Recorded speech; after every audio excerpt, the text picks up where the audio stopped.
फरीदाबाद में बल्लभगढ़ से आप नेता रविंद्र फौजदार के कार्यालय पर पहुंचे आम आदमी पार्टी के वरिष्ठ उपाध्यक्ष अनुराग ढाणा और उन्होंने प्रेस वार्ता को संबोधित किया है।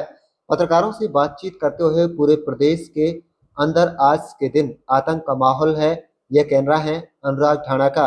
उन्होंने कहा कि खुलेआम फायरिंग करते हैं, फिरौती मांगते हैं, पुलिस सरेआम एनकाउंटर कर रही है और पूरी जगह भय का माहौल हरियाणा के अंदर पैदा करने की कोशिश की जा रही है। चुनाव से ठीक पहले जिसका इस्तेमाल भारतीय जनता पार्टी चुनाव में कर सके, वहीं लोकसभा चुनाव में बीजेपी को हाफ कर दिया और आप विधानसभा चुनाव पर साफ कर दिया जाएगा। नफरत करने लगे हैं हरियाणा के लोग भारतीय जनता पार्टी से। आप देख रहे हैं फरीदाबाद ब्यूरो रिपोर्ट।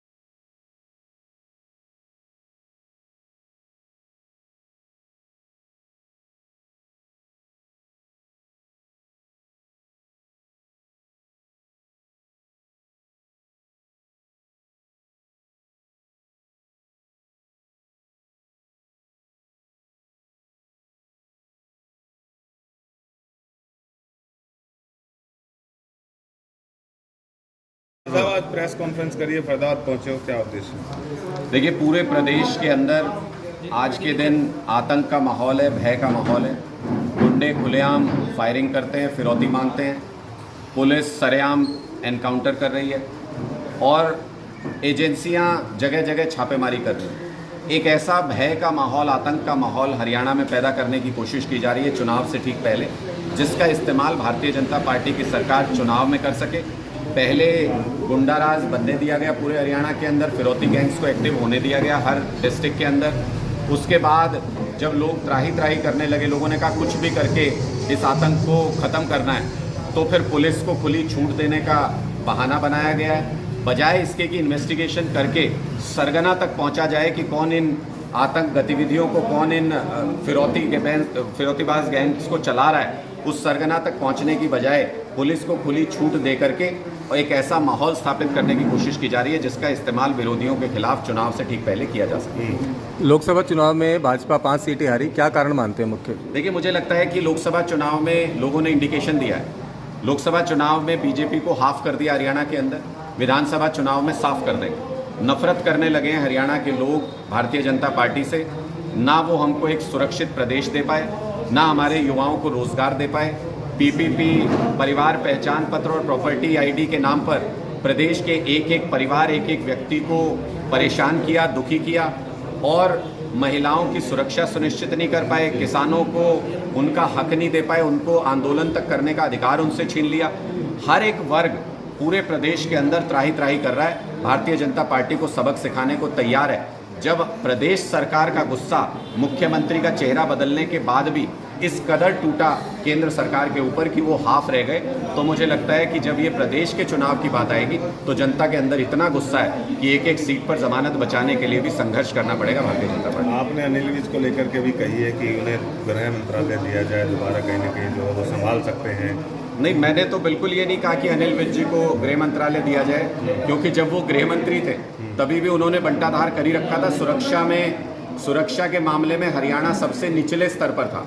लेकिन मैं ये कहना चाहता हूं कि एक पूर्णकालिक गृह मंत्री आज के दिन में हरियाणा में है नहीं। नायब सिंह जी से गृह मंत्रालय संभल नहीं रहा, और अगर वो गृह मंत्री बनाने की सोचते हैं तो उनकी पर्सनल इनसिक्योरिटी सामने आ जाती है।